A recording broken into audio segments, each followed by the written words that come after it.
Welcome to Crashes and Taxes. I am your host for this podcast, Rebecca Walser, and so happy to be with you today. I want to talk to you guys about a big thing that happened last Thursday on March the 11th, in case I don't know when you're watching or listening. So it happened on March the 11th, where this administration signed into law the newly passed ARP, which stands for the American Rescue Plan. And again, thank you for all of those that are subscribing and sharing the podcast with your friends and family. And certainly thank you to those that are giving us a 5-star review. We really appreciate that. Some algorithm on the Spotify and iTunes, sites with the reviews really disperse the podcast out to more and more people. So I won't be like those annoying YouTubers that take like 10 minutes to talk about what they want you to do before they get into the content. I know it's annoying. I hate that myself. I'm not going to do that to you, but if you could please like our podcast, subscribe, give us your rating. Hopefully you're liking the podcast. So today I want to talk to you about this stealth thing that happened that really is a fundamental transformation again of America. That's a problem. That is specifically a problem for you and for me, for people in this country that are all about, picking themselves up, getting themselves onto a track of success. And, everybody can define success individually to them. Some people, success means, I have a lot of clients that had one parent that decided to stay home and raise kids, whether it be the male or the female. That's not relevant. What I want to tell you is that to them, to that family, their financial success definition is different than the two-person working family who might have a different version of success. And that person's success is no less important. In fact, I was talking with, a client yesterday who raised 6 children. And she didn't have a career, and she was saying, how she really wished she was doing what I was doing. And I said, I really sometimes envy the fact that you were able to spend so much time with your kids, because it is a challenge to be so passionate and care so much about my business. And there are challenges with that, with having a family. So we're all different and we all define success differently. But I want to talk to you now about a fundamental shift really that occurred without debate, without fanfare. In fact, really without even an announcement that it even happened. So probably this is going to be the first time on this show that you even hear that it actually happened. So we have now 3 different coronavirus congressional stimulus packages. The first being the CARES Act that was passed in March of 2020. Then we had the HEROES Act, which was subsequently passed later in 2020. And now we have the American Rescue Plan, ARP. Terrible acronym if you ask me. It's very confusing for the AARP. But ARP, this new $1.9 trillion that was signed into law last Thursday, March the 11th. And this package, besides being a substantially big giveaway to the states that have pension bailout problems, so $85 billion went to states that need pension bailouts. Our big 2 states that I worry about, and we could do so many topics on just pension problems, are really obviously California and Illinois. And you're going to start to see real big problems in these next 7 years. You have to understand, we have 60 plus million Americans that are baby boomers that are still working. And predominantly, most of the boomers are going to have reached FRA, full retirement age, by the end of 2028. There's a few outliers in 29 and 30 that still retire, but mostly all the boomers are retired by 2028. That means we have millions and millions and millions of Americans that are right now in the system contributing and paying in, that are going to retire, stop paying, and then actually themselves go on to Social Security and Medicare. We are right now in the midst of the largest demographic shift in the history of our country, and it is going to shift tax policy like we have never seen before. The best example I can give you of cash flow need would be the height or the last year of World War II in 1944, when we had such a large tax need, revenue need, because of all of the bombers, the planes, the guns, the ammunition, everything that was going into that war effort at the height of World War II. Of course, that was when they were building the atomic bomb for the first time, the Manhattan Project. All of that money came in the 40s. And in the height of the last year of the war, before obviously we released those bombs, we had a top tax rate of 94%. 94%. So when I tell you that the largest tax need is coming, we haven't seen it yet, it's coming in these next 7 years, and I tell you to prepare, this is why. Now, I lay that foundation to come back into ARP here for a moment and explain to you that there has been now a fundamental shift without even notification to the American people, and certainly no debate. We had, prior to 1996, we had a welfare-based system called AFDC, which stood for Aid to Families with Dependent Children, AFDC. This was really our welfare program, our federal welfare program. And Bill Clinton and Newt Gingrich worked across the aisle. Clinton was obviously the president. Newt Gingrich was the Speaker of the House in 1996, his contract with America. And Americans decided in 1996 that they wanted to get people back to work. They didn't want to make welfare a way of life. So there were some reforms written into the welfare bill to reform AFDC that basically said maximum 5 years of benefits and you must be back to work. You must find, there was a work requirement that people actually had to meet. And for all of those of you that think that, oh my gosh, is Rebecca saying that she doesn't believe in social safety nets? Absolutely not. Do not hear what I am not saying. You know, I'm very deliberate in what I say most of the time. So if I don't say something, I didn't say it. I am not saying we should not have safety nets. I'm not saying that we shouldn't have Social Security or Medicare. I am not saying that we shouldn't have a system to help people when they're out of work, laid off, down on their luck. The economy has collapsed. We have a global pandemic. I absolutely am on board with all that. Temporarily. Always temporarily. The definition of a safety net, by definition, is a temporary situation. If you're living in the safety net, then it's no longer temporary. In fact, it's not a safety net at all. It's your way of life. And that's what we have the problem here with this ARP. So basically, we know that the 1996 welfare to work reform worked because if you just take it one category, I don't want to go through all the demographics and all the proof, but let me just give you one quick example. Single mothers without a high school diploma went from only participating in the labor force at 45% while AFDC was in force, and that was the welfare program of the day.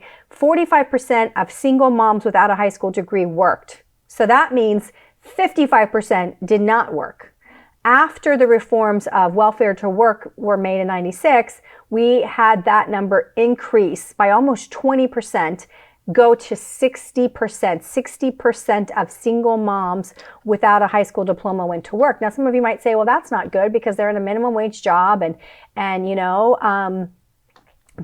they're not away from their kids or paying for daycare. And I'm with you. We have a lot of social problems that we need to somehow come up with a solution of. How do we get people to, get back to work, yet their minimum wage job isn't enough to pay for the daycare? I mean, I'm not saying that I know the solutions to the world, that I can just give them to you in 5 seconds. These are very deep and technical problems that require society to really study and figure out the best way and look across the world to see what other labs of experiments have produced success and implement and emulate those decisions and those models. But in this case, with ARP, what you have is, without discussion, without debate, without even acknowledgement really to the American public, you have a change of the welfare system again, reverting back to a zero work requirement.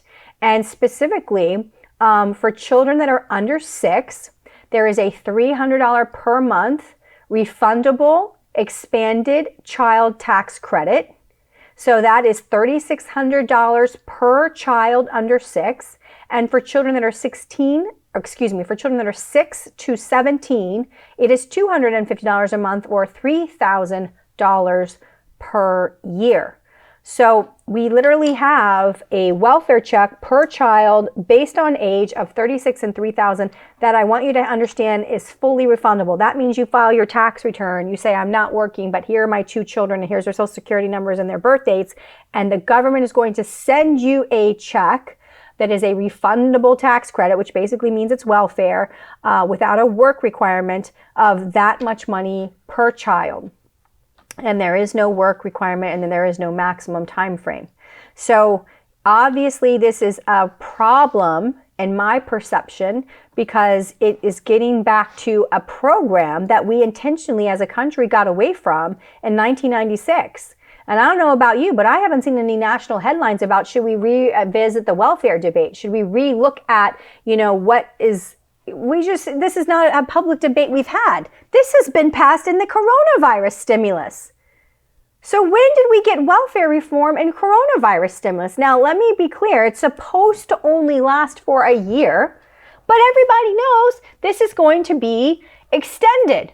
So there's a whole nother problem we have to deal with, which is the fact that we live in a country that passes bills all the time that are supposed to last for 1 year, where everyone full well knows that that bill is going to be continued and continued and continued forever.